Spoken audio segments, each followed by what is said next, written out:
I bought plane tickets for the entire family, but at the airport, my daughter-in-law announced, "We gave your ticket to my mama. The grandkids love her more." My son agreed.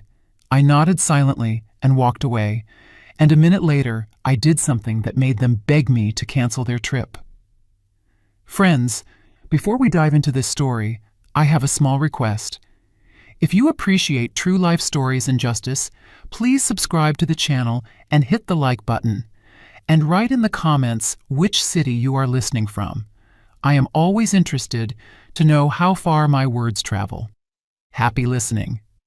Hartsfield-Jackson International Airport was buzzing like a disturbed beehive. This sound always had a dual effect on me.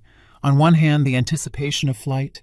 On the other, a light, barely perceptible anxiety common to people of my age who are used to controlling every little detail.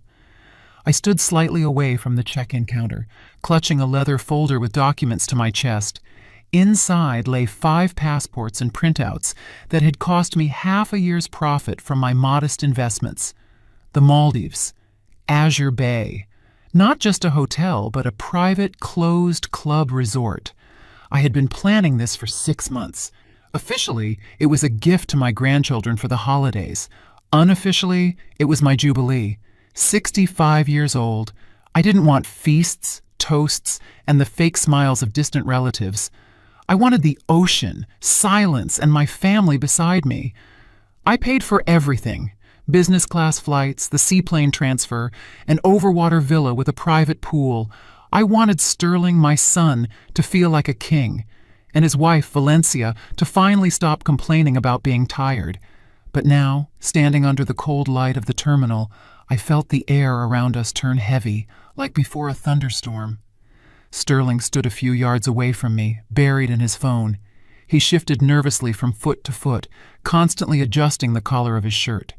He was avoiding my gaze. Since the morning, when the Uber Black arrived to pick us up, he had been silent. I wrote it off as travel stress. Men often get nervous before flights, even if they don't admit it. Valencia, however, was behaving differently. She was whispering. She stood next to her mother, Odessa, speaking to her quickly and heatedly, covering her mouth with her hand. Odessa, my son's mother-in-law, a loud, flashy woman who loved leopard prints and gold bangles that jingled with her every movement. Her presence here was a mystery to me. I hadn't invited her. My budget was for 5 people: me, Sterling, Valencia, and the 2 grandkids, the twins. When Odessa appeared at the terminal entrance with a massive rolling suitcase, I assumed she had just come to see her babies off. That was her style: create a fuss, cry a little for the road, give a pile of unsolicited advice. But the suitcase was too big for someone just saying goodbye, and hanging on it was a priority tag. Ms. Eulalia Vaughn. Valencia's voice pulled me out of my thoughts. She was smiling, but her eyes remained cold and calculating. She was wearing an expensive cream-colored suit, the very one I suspected that had cost a chunk of the money I transferred to Sterling for business development. "It's time. Check-in is already open." We moved toward the counter. The grandkids, 7-year-old Cairo and Zuri, were running around the suitcases, oblivious to the tension among the adults. I felt a cold knot growing in my chest. My intuition, honed by years of working as a chief financial officer, was screaming, "The deal is dirty. Audit the assets." But I brushed it off. This was family. My son, my blood. The young woman at the counter, impeccably polite in her airline uniform, looked up at us. "Good afternoon. Your passports, please?" I took a step forward, intending to pull the documents from my folder, but Valencia was faster. She deftly wedged herself between me and the counter, as if accidentally pushing me aside with her shoulder. "Here you go," she sang out, laying a stack of passports on the counter. I froze. I saw only 4 navy blue booklets. My passport remained in my folder. The 5th document, which Valencia handed to the employee with a triumphant smile, was Odessa's passport. "Valencia," I said quietly. My voice didn't tremble, but inside everything collapsed. "You made a mistake. That is your mother's passport. I have mine." Valencia turned to me slowly. Her face adopted an expression of mournful sympathy, the kind used when announcing the death of a distant relative whose inheritance has already been eyed. "Oh, Miss Eulalia, Ma." She addressed me the way she only did when she needed something. We talked it over. Basically, we decided it would be better if Odessa came along. The terminal was noisy. They were announcing boarding for a flight to Dubai. Someone laughed. A child cried. But for me, a vacuum of silence descended. "What do you mean better?" I asked, looking not at her, but at my son. Sterling was still looking at the floor, studying the toes of his expensive loafers. "But surely you understand." Valencia lowered her voice, pretending to care about my reputation. "The flight is long, 14 hours. Your blood pressure. Last month you complained about a migraine, and over there it's the heat, the humidity. Doctors really don't recommend drastic climate changes at your age." "My blood pressure is normal," I stated clearly, "and this is my birthday." "Exactly!" Odessa chimed in, entering the conversation. She adjusted the massive necklace on her neck. "Laylee, honey, why do you need this stress? You'll rest at home, in the quiet, watch your shows, and I'll help with the grandkids. You know, they've gotten so used to me lately. Cairo said just yesterday, 'I want Grandma Dessa to go.'" She was lying. I saw it in the shifting eyes of the twins, who had gone quiet, sensing the conflict. "Sterling." I spoke his name like a final argument, like a demand. My son finally raised his head. In his eyes, I saw what I had feared seeing all my life: cowardice. He was my creation, my project, into which I had poured everything, but somewhere I had made a fatal mistake. He wasn't a man. He was an appendage to his wife's ambitions.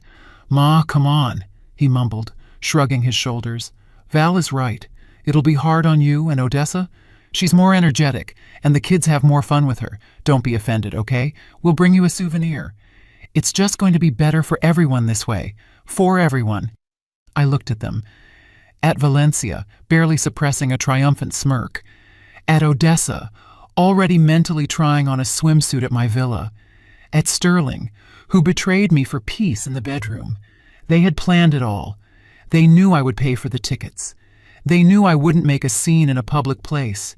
They counted on my upbringing, on my pride, on my habit of swallowing insults silently so as not to air dirty laundry. They thought I was just a wallet with the function of a grandmother. I exhaled slowly. The anger that might have made another woman scream and stomp her feet transformed within me into an icy clarity. It was the same feeling I experienced before shutting down an unprofitable branch. Pity vanished, only accounting remained. "I understand," I said calmly, so calmly that Valencia even blinked in surprise.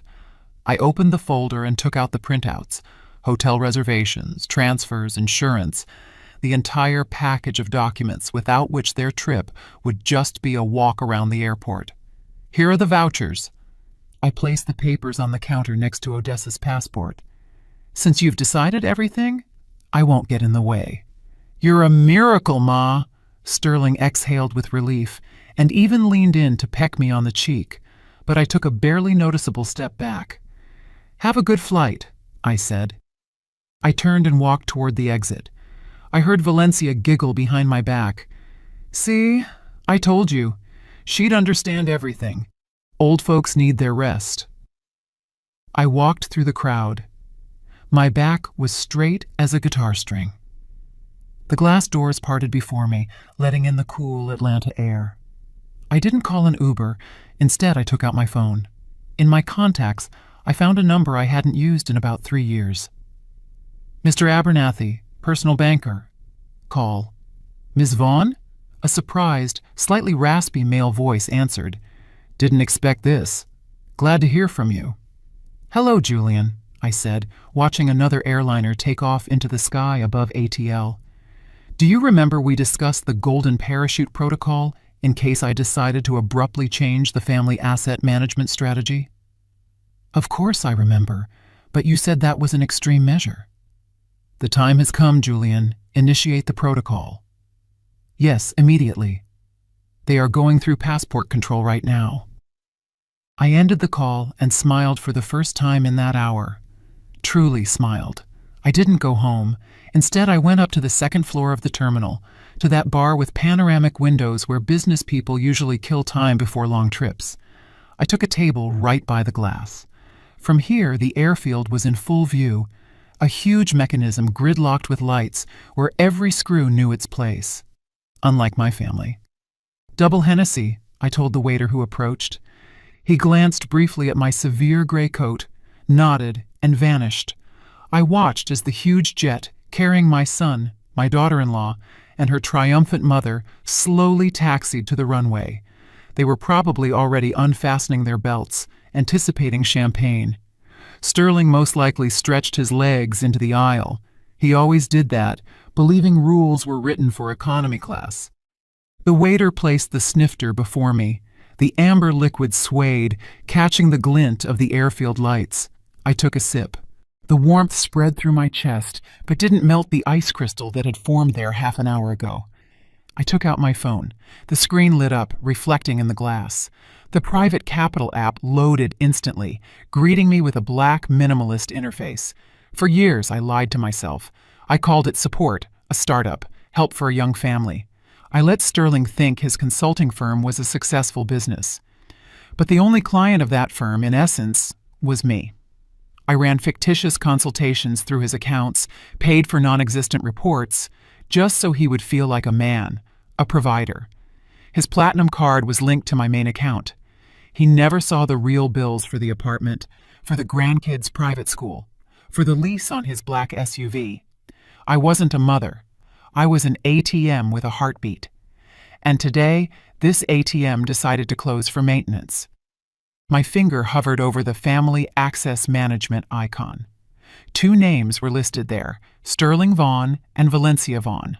The limits were set to unlimited. I chuckled. What irony. Boundless love converted into unlimited credit, and they decided it would always be this way. I pressed Edit. Field. Credit limit. I erased the infinity symbol and entered a single digit, 0. Then I went to the current transaction section. There it was, the largest sum for today, $25,000. Resort prepayment. The payment went through 2 hours ago as a gift to family. In banking terminology, this meant I was voluntarily covering the expenses of third parties. I pressed the Dispute Transaction button. In the drop-down menu of reasons, I selected Unauthorized Overdraft, Expense Classification Error. The system issued a warning. Attention! Changing the category will result in the immediate revocation of the bank's guarantee obligations to the merchant. The amount will be billed to the additional cardholder as a personal debt. Are you sure? I looked out the window. The plane lifted off the ground, carrying them to the paradise they had stolen. Yes, I said aloud and pressed Confirm. The screen blinked green. Changes accepted. Link to additional cards severed. I knew what would happen next. I could see it as clearly as if I were sitting in the adjacent seat. Somewhere up there at 30,000 feet, a flight attendant in a red uniform with a practiced smile was rolling a cart with drinks. In business class, alcohol is included in the price, but Sterling always loved ordering something special that wasn't on the menu, just to show off. "A bottle of Cristal, please," he probably said, casually extending that platinum card. Valencia was likely already taking a selfie with a glass, and Odessa was loudly admiring the service, glancing at the neighbors. The flight attendant inserted the card into the terminal. A second of waiting. Sterling smiled, anticipating the first sip of freedom from maternal supervision. The terminal would have beeped, short and nasty. Red indicator. "I apologize, sir." The flight attendant's voice became a bit drier. "Transaction declined. The terminal writes, card confiscated. Lost." "That's nonsense." Sterling must have laughed, waving it off casually. "The chip got demagnetized. Try again. Or enter it manually. It's unlimited." She tried again. Same result. "Sir, the bank is blocking the transaction. We need another form of payment." The smile slid off Sterling's face. He probably frowned, feeling the other passengers starting to look at him. He reached into his wallet, pulled out the second card, the reserve one I gave Valencia for household expenses. "Try this one." The flight attendant took the plastic. Waiting again. Beep again. Decline. "Sir, insufficient funds." "This is a bank error." Sterling's voice cracked into a squeak. "I'm going to complain. I have millions in there." "Unfortunately, sir, I cannot provide you with the service." The flight attendant took the bottle back onto the cart. "And I will have to ask you to pay for the already opened snacks in cash. Otherwise, upon arrival, the police will meet us." I finished the cognac in one gulp, feeling the harshness of the alcohol finally match the harshness of my intentions. The plane turned into a small dot in the sky. Their flight had only just begun, and they were already falling. I paid for the cognac in cash, leaving a generous tip, and headed for the airport exit. My phone was silent. There was no signal on the plane, giving me a few more hours of blissful silence. I got into my car, which I had left in long-term parking, and drove slowly toward the city. The interior smelled of leather and my perfume, but I sensed the phantom smell of tropical humidity and salt. I knew what was happening on the other side of the world, at Valana International Airport in Malé. They landed. Sterling, Valencia, the kids, and Odessa stepped out of the cool cabin into the stifling, enveloping heat of the Maldives. After the incident with the cards on board, their mood was likely spoiled, but not destroyed. Sterling, the master of self-deception, convinced himself and his wife that it was just a technical glitch, some error in the bank's security system that I would, of course, fix as soon as I saw the missed calls. They went through passport control and headed to the transfer desk for the Azure Bay Hotel. Usually, guests of this level are met with iced towels soaked in lemongrass and fresh coconuts. The captain of the private boat in a snow-white uniform should have personally taken their luggage. But this time, the captain stood with his arms crossed over his chest, looking not at them, but at his tablet. "Mr. Vaughn?" he asked, not even trying to fake a welcoming smile. "Yes, that's us." Valencia tried to slip forward, adjusting her wide-brimmed hat.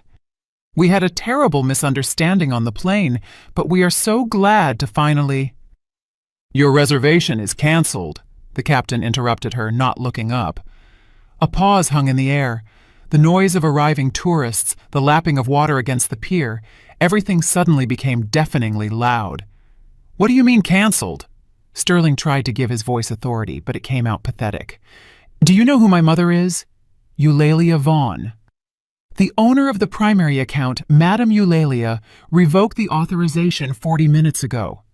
The captain finally looked at them. In his gaze, one could read the weariness of a man who had seen too many rich loafers whose credit cards suddenly turned into pumpkins. "I cannot take you on board. The boat is only for guests with a confirmed reservation." Valencia flushed.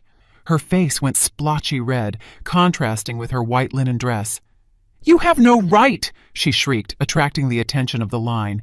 "I will sue! This is arbitrary! We are with children! You are obligated to take us!" "I am obligated to follow the bank and hotel instructions, ma'am," the captain cut her off. He turned to the next group of tourists, smiled at them in a way he hadn't smiled at Sterling a minute ago, and gestured for them to board. "Please, welcome to paradise." Odessa, who until this moment had been silently fanning herself, suddenly groaned. "Oh, I feel faint. Val, do something. My heart is going to stop. And where is this damn boat? I'm not going to stand here in the heat." Sterling was frantically poking at his phone screen. "Mama isn't picking up," he hissed in panic. "It's ringing, but she's not answering." "She's doing it on purpose." Valencia angrily kicked her suitcase. "The old witch just decided to play on our nerves. She's offended that we didn't take her.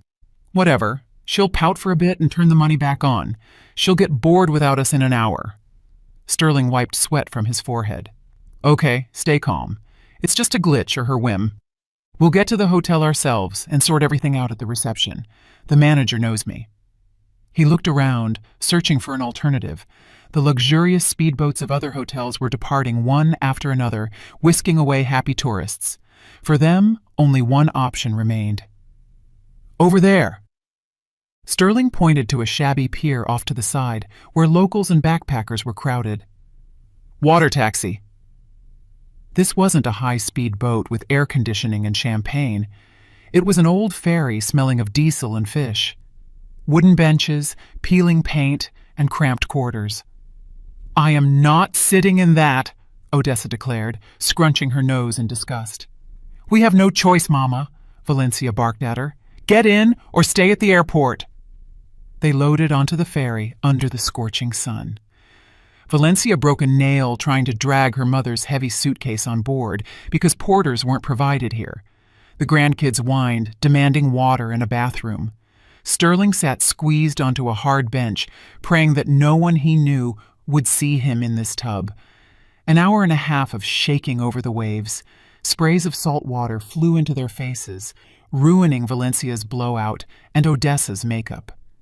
When the ferry finally docked at the technical pier of Azure Bay, far from the grand entrance, they looked like shipwreck survivors. They were met not by a welcoming committee with drums, but by the hotel manager, Mr. Rashid.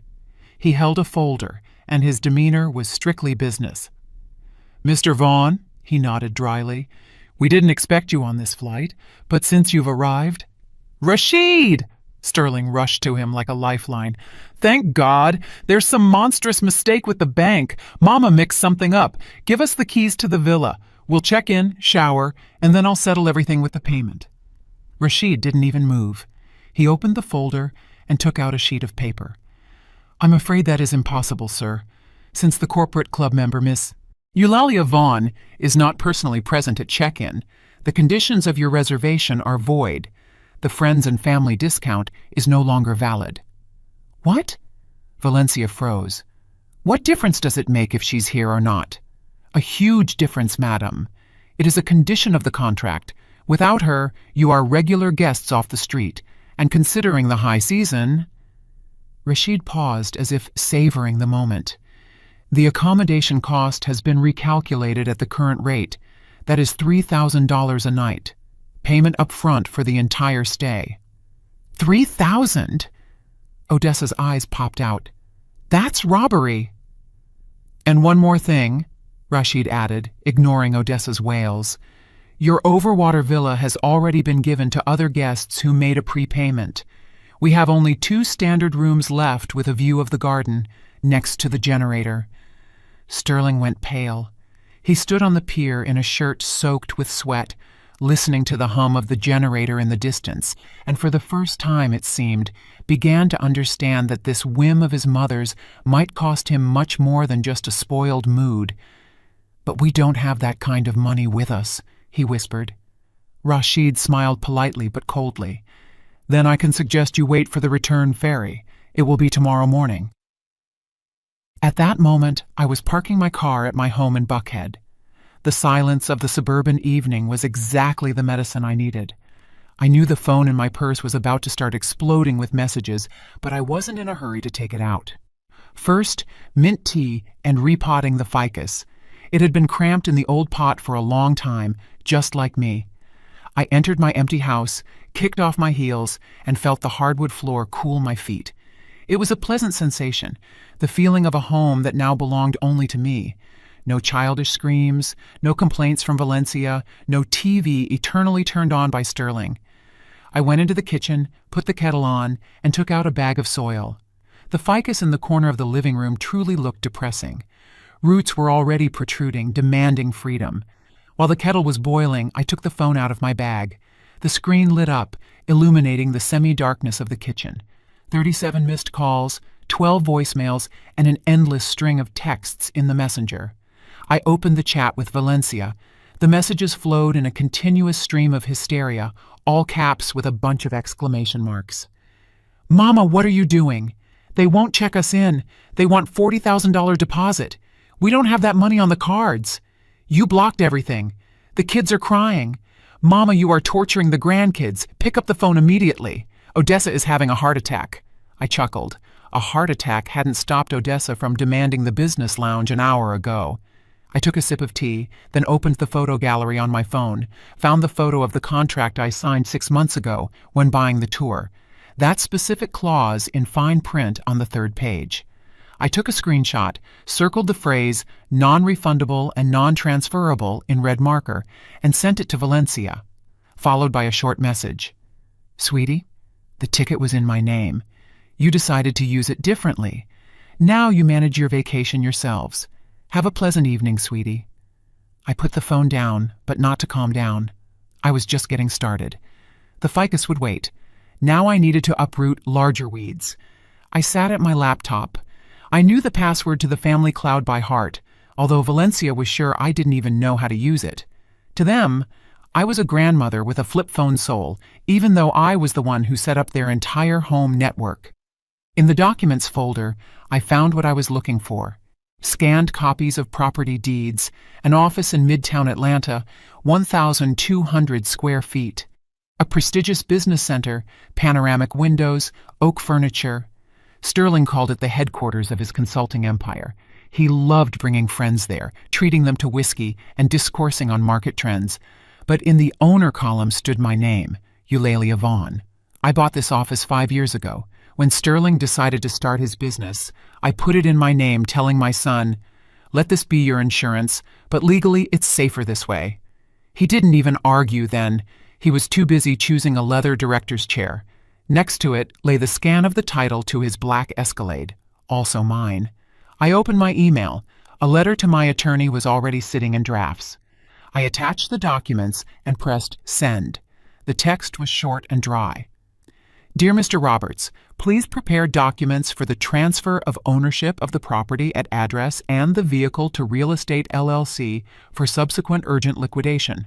You have the power of attorney for the sale. Act immediately. Eulalia. This wasn't just a blow to the wallet. It was a blow to Sterling's identity. Without the office, he was nobody. Without the car, he was a pedestrian. His entire life was a decoration built on my foundation. And I had just pulled out that foundation. I picked up the phone and typed a message to my son. Sterling, I've been thinking. At my age, one needs to simplify life, get rid of excess ballast. I decided to sell the office. Since you are such a successful businessman, you can surely rent something suitable yourself or work from home. You have 24 hours to move your personal belongings. Then the locks will be changed. Eulalia. Send. And now let's transport 6,000 miles south. Sterling stood in the hotel lobby, trying to catch a weak signal from the local Wi-Fi. Chaos reigned around him. Valencia was screaming at Rashid, demanding to speak to upper management. Odessa sat on a suitcase, fanning herself with a brochure, loudly proclaiming that such a mess never happens in Jamaica. The children, tired and hungry, were tugging at their father's pant leg. Daddy, we want to eat. Daddy, when are we going to the pool? Sterling swatted them away like annoying flies. His phone beeped. He opened the message, read it. His face, already pale from stress, turned gray, earthy. What is it? Valencia, noticing the change in his face, stopped mid-sentence. She transferred the money? Sterling looked up at her. In his eyes was not just fear. There was the panic of a man who suddenly realized he is standing on the edge of a precipice with no parachute on his back. The office, he wheezed. She's selling the office. What office? Valencia didn't understand. Your office? It's not mine, Valencia, suddenly he screamed, breaking into a squeal. It never was mine. She put everything in her name. And the car, too. She writes that she is selling it all to realtors right now. Are you an idiot? Valencia snatched the phone from him. How could you let her put everything in her name? You said you were the owner. I thought it was a formality. She's my mother. Mother? Valencia threw the phone at his chest. Your mother is a monster. She is destroying us. Do you realize that without the office, they won't give you that loan for expansion? You have the office as collateral for the new project. Sterling grabbed his head and slid down the wall to the floor, right onto the marble tiles of the lobby. If she sells the office, the bank will demand early repayment of the loan. And he gulped. I have a cash gap there. They'll declare me bankrupt." Odessa, hearing the word bankrupt, stopped fanning herself. "So," she said, getting up from the suitcase. Her voice suddenly became hard and businesslike, without any baby talk. "That means there is no money, and there won't be any." "Mama, wait!" Valencia rushed to her husband. "Call her. Call and beg.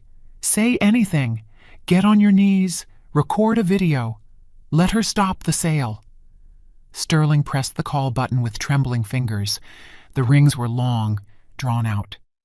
I looked at the screen of my phone lying on the kitchen table. The name Son blinked on the display. I sipped my tea. It was delicious. Earl Grey. I didn't answer. Let him suffer. Let him realize. The lesson had only just begun. The phone fell silent, but only for a second, to explode with a new trill. I looked at the screen, feeling something inside me finally turn to stone.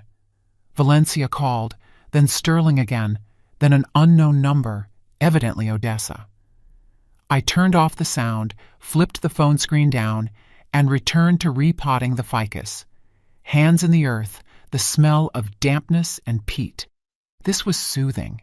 It was creative work, unlike what I'd been doing for the past 20 years, raising parasites. Meanwhile, on the other side of the world, paradise was finally turning into hell. They had been sitting in the lobby for 3 hours. The air conditioners were working at full power, but it didn't cool the atmosphere. Sterling sat on the floor, head in his hands. Valencia paced the space from the check-in counter to the exit, furiously clicking her heels. "We can't sit here forever," she yelled, stopping abruptly in front of her husband. "Do something! Are you a man or a rag?" "What am I supposed to do, Valencia?" Sterling looked up at her with red, inflamed eyes. "My card is in the negative. The office is being sold. Mama isn't picking up." At that moment, Rashid approached them. His patience seemed to have run out along with the workday. "Ladies and gentlemen," his voice was icy, "the lobby is closing for nightly cleaning. You will have to leave the premises." "Where will we go?" shrieked Odessa. "Into the street? At night? With children? You are animals!" "I can call the police if you refuse to leave voluntarily," Rashid replied calmly, "or you can pay for the rooms." "We don't have money!" Sterling barked. "Then," Rashid pointed to the exit, "the public beach. There are benches there." This was the end of the illusion, the end of the beautiful life. They walked out into the stifling tropical night. The humidity immediately clung to them like wet cotton. Mosquitoes, usually poisoned on the hotel grounds, felt like masters here beyond the perimeter. Odessa, that beloved grandmother, suddenly stopped and threw her handbag onto the sand. "This is all your fault." She poked a finger at her daughter. "Let's take Mama. Let's save on the ticket. It's bad for the old lady to fly anyway. You saved money. Now we are bums in the Maldives." "Me?" Valencia choked with indignation. "You whined for a week yourself. Oh, I want to go to the ocean." "Oh, warm my bones. You yourself suggested taking her ticket. She's old. She won't understand." "I suggested it? You snake!" Odessa stepped toward her daughter. "You were always greedy, just like your father. I warned you. Don't anger the mother-in-law until she rewrites the will. And you? She's a sucker. She'll swallow everything." She swallowed it all right. The children, Cairo and Zuri, sat on the suitcases and cried quietly. They wanted to eat, sleep, and go home. They didn't understand why the adults were screaming, and why Grandma Dessa, who always gave them candy, now looked like the evil witch from a fairy tale. "Shut up, both of you!" Sterling yelled. He raised his voice at his mother-in-law for the first time in his life. "You both drove me to this. You made it all up. I said, don't touch Mama's ticket." "You said?" Valencia laughed, and that laugh was scary. "You stood there and mooed like a calf. Yes, Mommy, it'll be better this way. You're a coward, Sterling. You're just a zero without Mommy's money." She hit the mark, and he knew it. Sterling snatched his phone. He dialed my number again, but this time he didn't wait for the rings. He recorded a voice message. I listened to it 10 minutes later when I finished with the flour and washed my hands. His voice trembled, breaking into sobs. In the background, the sound of the surf and Valencia's hysterical screams were audible. Eulalia, Mama, Mommy, please forgive us. We are idiots. We understood everything. We have nowhere to sleep. The kids are hungry. Odessa, she just lost her mind. She's screaming at Valencia. Mama, I beg you, unblock the cards. At least for food, at least for return tickets. We'll come back, and I'll work it all off. I swear. Cancel the sale of the office. I'll perish without it. Mama, we are family. I sat in the kitchen, looking at the dark window. Family. A beautiful word. I pressed the call button. He answered instantly as if he was holding the phone to his ear. Mama, Mama, thank God. Did you hear? Did you forgive us? Hello, Sterling. My voice sounded cheerful, even merry. Why are you whispering? I walked away so they wouldn't hear. Mama, it's hell here. Put everything back, please. Put back? I pretended to think. But son, you said yourself at the airport, the grandkids love Odessa more. Doesn't Grandma's love keep you warm? Won't she feed you? Mama, don't mock me. Odessa, she's a monster. She only thinks about herself. Really? I was sincerely surprised. And it seemed to me she was the ideal grandmother. Energetic, fun, not like me, old and sick. By the way, Sterling, I can't talk long right now. Why? Are you busy? What can you be busy with at 2 a.m.? I'm meeting with a realtor, I lied, although the meeting was scheduled for the morning, but for him, it sounded scarier than any truth. We have an urgent deal. A buyer for my office was found very quickly. He offers a good price for urgency.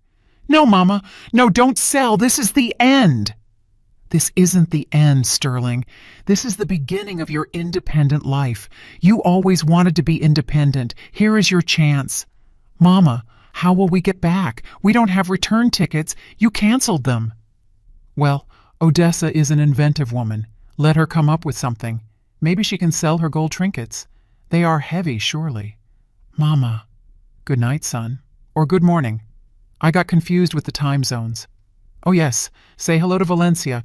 Tell her I appreciated her concern for my blood pressure. It is perfect right now. I hung up.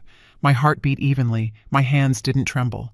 I felt a strange lightness, as if I had thrown a backpack of stones off my shoulders that I had been dragging for years. They were there on the beach, devouring each other like spiders in a jar. And I was here in silence, drinking tea and planning tomorrow. And in this plan, there was none of them. I went to bed, but sleep didn't come. Not because of conscience. It was cleaner than ever. Just adrenaline, the same kind that drove me forward all the years of building a career, was bubbling in my blood again. I knew the morning show would be even more interesting. Did they stay on the beach? Of course not.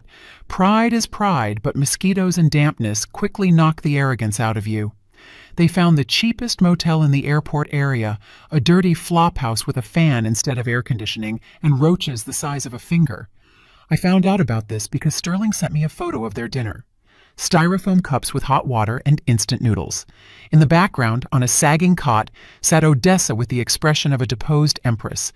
In the morning, at exactly 9 a.m., my phone rang. Video call. Sterling. I accepted the call. I was sitting in my favorite armchair in a silk robe with a cup of freshly brewed coffee.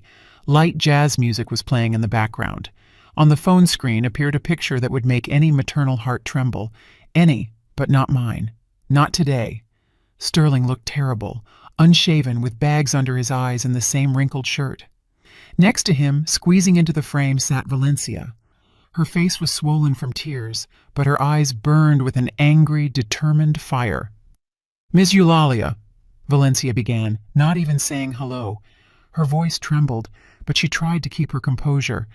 We need to talk seriously, without emotions. I'm listening. I took a sip of coffee, demonstratively enjoying the aroma. Look at this. Valencia jerked the camera, showing the room. Peeling walls, a dirty floor, a narrow window with bars. These are inhumane conditions. The children are sleeping on one mattress with us. Cairo has a rash from bites. Do you understand what you are doing? You are not punishing us. You are punishing your grandchildren." "I am not punishing anyone, Valencia," I answered calmly. "I simply stopped paying for your banquet. You are adults. You chose to fly without me yourselves. You decided who would fly yourselves. Now you are deciding where to live yourselves. This is called responsibility." "Responsibility?" she shrieked, losing control. "This is cruelty. You are a sadist. How can you be so heartless? We are family." "Family?" I put the cup on the table. The clink of porcelain against wood sounded like a gunshot. "Valencia, let's talk about math. I love numbers. They, unlike you, never lie." I took a notepad from the table in which I made notes last night. "I calculated here," I continued, looking straight into the camera, into her dilated pupils. "Over the last 10 years, I invested $2 million in your family. Apartment, cars, vacations, clothes, kids' tuition, Sterling's business. $2 million. Sterling pulled his head into his shoulders. Valencia opened her mouth, but I didn't let her get a word in. "In the investment world, Valencia, this is called a loss-making asset. I invested, hoping for dividends. Not in money, no. In respect, in love, in care. And what did I get? We gave your ticket to Mama. 0 yield. Total default." "It's all money," Valencia interrupted. "You measure everything in money. What about feelings?" "Feelings?" I chuckled. "Okay, let's talk about feelings and your care. Sterling, do you remember that account we opened 3 years ago? The rainy day fund. You transferred $500 there every month from the money I gave you for development." Sterling blinked. "Well, yeah, it's untouchable. For the kids' college." "Untouchable, you say?" I shifted my gaze to Valencia. She suddenly went so pale she began blending with the peeling wall of the motel. "Valencia, maybe you can tell your husband where that fund is right now?" I don't understand what you're talking about," she babbled, looking away. "Don't understand?" I took another sheet of paper. "Bank statement, last transaction, 2 weeks ago, $4,000. Louis Vuitton store, Lenox Square." Silence hung in the motel room. Even through the screen, I felt the air thicken. Sterling slowly turned his head toward his wife. "Valencia." His voice was quiet, terrifying. "You took money from the kids' account?" Sterling, listen." She began backing away, bumping into the iron bed. "I just borrowed it. I needed status. You want me to look dignified yourself? I wanted to buy those suitcases so we would fly to the Maldives beautifully." "Suitcases?" Sterling jumped up. "You bought suitcases with college money? The very suitcases that are lying in this hole right now?" "It was an investment," she screamed. "In our image." "Image?" Sterling grabbed his hair. "We are eating ramen, and you have suitcases worth $5,000? And you?" Valencia went on the counterattack, like a cornered rat. "You haven't earned a single dime yourself. You live on Mommy's handouts. You're a gigolo, Sterling." "I'm a gigolo? Why you?" I watched this with the cold curiosity of an entomologist. The masks were torn off. The loving wife turned out to be a thief. The caring mother spent the children's future on rags. And my son, finally saw who he was sharing a bed with. "Stop it," I said quietly, but they fell silent. "Sterling," I addressed my son, "now you know the truth. Your wife steals from you. Your mother-in-law despises you. And I am closing up shop. I am canceling all powers of attorney. I am closing all accounts. No more infusions. Survive on your own." "Mama, wait!" Sterling rushed to the phone. His face was distorted with despair. "I'll divorce her. I'll fix everything. Just get us out of here." "Whether you divorce or not is your business," I answered. "But I won't give money. You have hands, feet, and a head. Come up with something. You are a businessman." I reached for the end call button. "And one more thing, Sterling," I added finally. "Ask Valencia where the rest of the sum is. There should have been more than the suitcases cost." Valencia froze. Her gaze darted to the corner of the room, where on a chair covered with a newspaper, Odessa sat. The same Odessa who was now suspiciously quietly chewing a sandwich, trying not to attract attention. Mama, whispered Valencia, you said you needed money for teeth. Odessa choked. I pressed end call. The screen went dark. I leaned back in the armchair. The puzzle came together. Valencia stole from Sterling and me, and Odessa stole from Valencia, a cycle of parasitism in nature. And I had just cut off their oxygen. Now they would start eating each other for real. I didn't even have time to finish my coffee before my phone came to life again. But this time it wasn't a call. It was a notification from Julian. Ms. Vaughn, they went for broke. Check YouTube. Link attached. I opened the link. Valencia appeared on the screen. She was sitting against the background of the peeling motel wall, disheveled, with tear-stained eyes, clutching a frightened Zuri to herself. The video was titled, Monster Instead of Grandma, How Mother-in-Law Left Grandkids to Die on the Street. Help us, sobbed Valencia into the camera, wiping tears with her sleeve. We are stuck in the Maldives. My mother-in-law, Eulalia Vaughn, a well-known financier in Atlanta, tricked us here and blocked all cards. She wants us to starve to death. Look at these children. They haven't eaten properly for 2 days. She is taking revenge on us because we brought my elderly mom along. People, I beg you, spread this video. Let everyone know what a monster she is. She moved the camera to Odessa, who immediately adopted the pose of a dying swan, clutching her heart.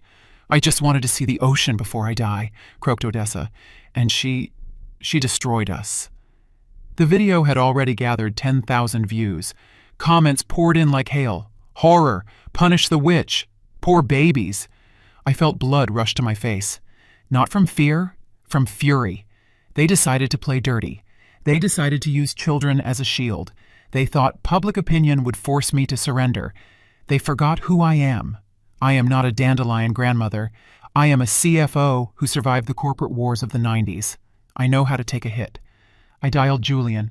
Did you see? I asked as soon as he picked up the phone. Saw it. We are already preparing a response. We have all the statements, all the chat logs, the screenshot of the non-refundable ticket contract you sent them.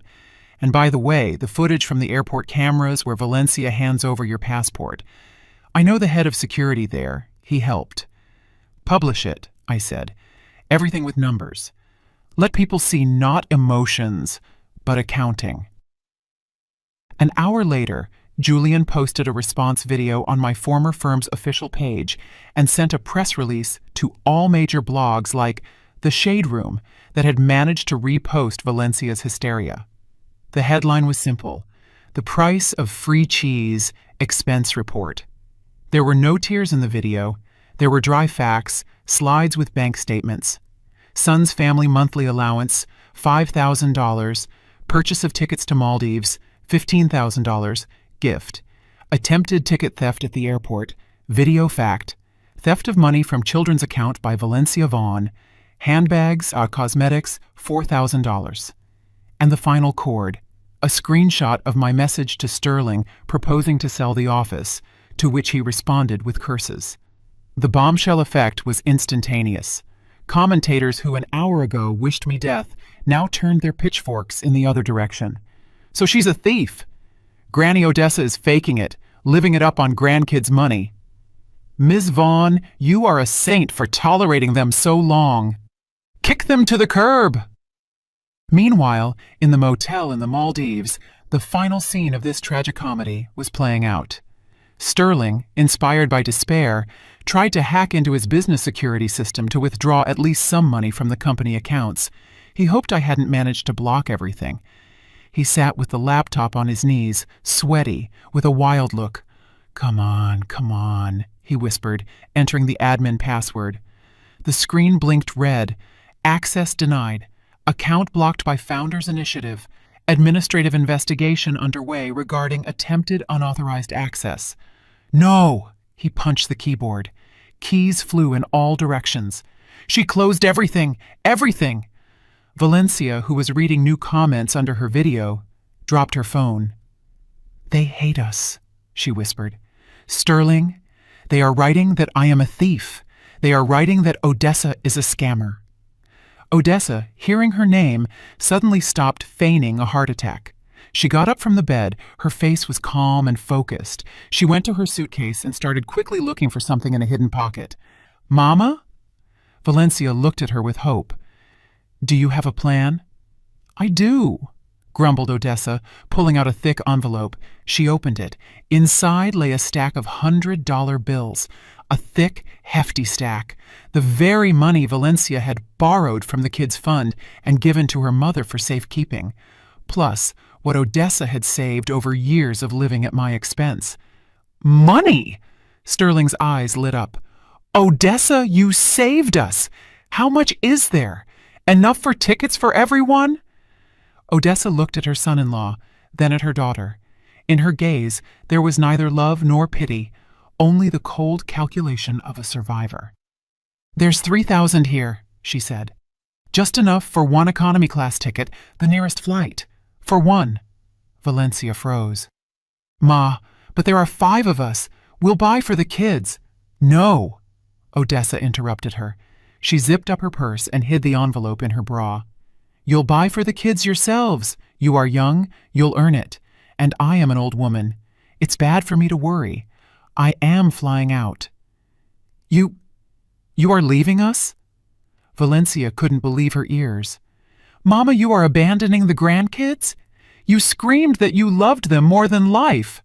"Love is love, but looking out for number one is more important," Odessa cut her off.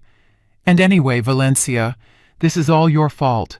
Shouldn't have angered the mother-in-law. You brewed the porridge, you eat it." She grabbed her suitcase and headed for the door. "Stop!" Sterling rushed at her. "Give the money! That is stolen money! That is my children's money!" Odessa deftly dodged and stuck out a hand with long, sharp nails. "Don't come near me, son-in-law. I'll scream. I'll say you beat me. The police here are strict. Want to go to a foreign prison?" Sterling recoiled. He knew she would do it.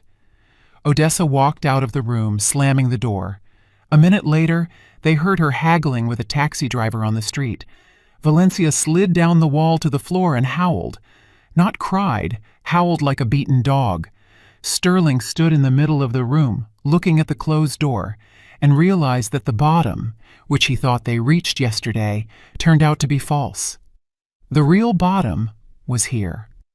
They were left alone, without money, without housing, with a disgraced name, and with 2 hungry children who looked at their parents and for the first time in their lives saw them for who they really were, weak, pathetic, and betrayed by those they considered their support.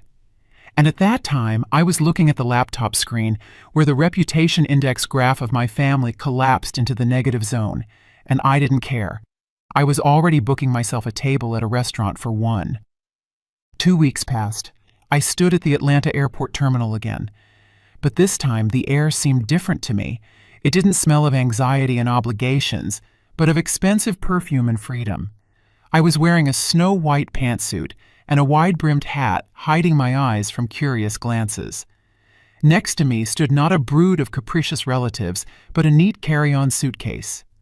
I waited not at the economy class check-in, but in the Delta Sky Club, where they served chilled champagne and canapes.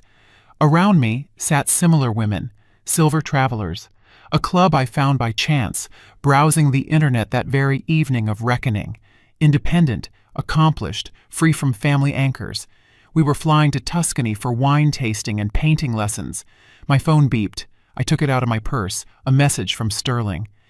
"Happy birthday, Mama. Sorry it's late. We are home." I didn't open the chat fully. I knew what was next. Complaints, excuses, requests.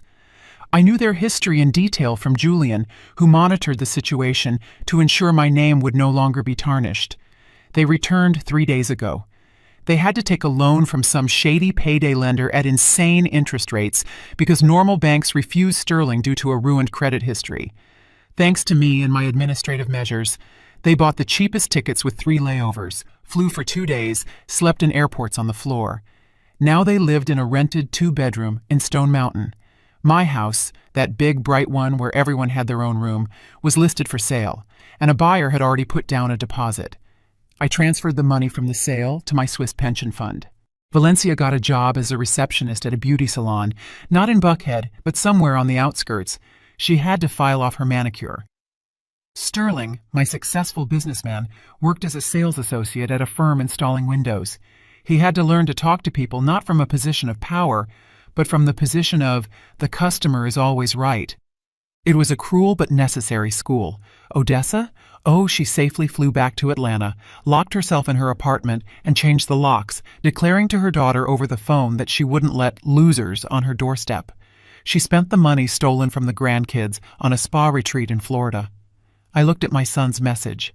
My finger hovered over the reply button. What could I write to him? Thank you? I'm glad. How are things? Any answer of mine would become a thread for them, a hope, a chance to latch on again. I pressed power off. The screen went dark, reflecting my face. Calm, without wrinkles of worry on the forehead. Eulalia Vaughn. An elegant lady with a glass in her hand approached me. This was Helena, the organizer of our trip. Boarding announced. Are you ready? Ready, I smiled, rising. We walked down the jet bridge, and every step resonated in me with the ring of victory. I didn't just save money by canceling that trip. I didn't just teach ungrateful children a lesson. I made the most important investment of my life. I bought myself back. I bought back my right to silence, my right to respect, my right to spend what I earned on what brings joy to me, not to those waiting for my death. The plane gained altitude. I looked out the window as Atlanta turned into a patchwork quilt stitched with threads of highways. Somewhere down there, in one of the gray boxes, my son was currently eating reheated soup and thinking where to get money for the next loan payment. Perhaps he was angry at me, perhaps he hated me, but for the first time in his life, he was living his life. And maybe someday, in a year or 5, he will understand that this was my most valuable gift to him, the gift of reality. The flight attendant approached me with a tray. Champagne, ma'am? Yes, please, I nodded. I took the glass. Bubbles played in the sunlight breaking through the clouds. That trip to the Maldives was supposed to cost me $50,000 and a heap of nerves. This ticket to a new life cost me just one tough decision, and it was the best deal of my career. I took a sip. Ahead was Italy. Ahead was life, and it belonged only to me. That's the story, dear friends. Harsh, undoubtedly. Fair? Well, here opinions, I am sure, will be divided. Some will say that Eulalia Vaughn acted too cruelly, abandoning her own kin, including small grandchildren, in a foreign country without a dime. After all, children aren't guilty of their parents' greed, right? Can such a lesson be justified when the innocent take the hit? On the other hand, many of you surely applauded her decision. How long can one tolerate a consumerist attitude? How long can one be an ATM for grown, healthy adults who are not only ungrateful, but openly despise the giving hand? Eulalia didn't just close her wallet. She returned responsibility for their own lives to them. Isn't that the essence of parenting, even if belated? Did you like the story, and which city are you listening from? Let's meet in the comments. If you liked the story, you can support me by sending a super thanks so I can keep bringing more stories like this. Thank you so much for your sweet support. I'm looking forward to your comments on the story. On the screen, you can see 2 new life stories that I highly recommend. There's so much more on my channel. Don't forget to subscribe. See you in the next life story with love and respect.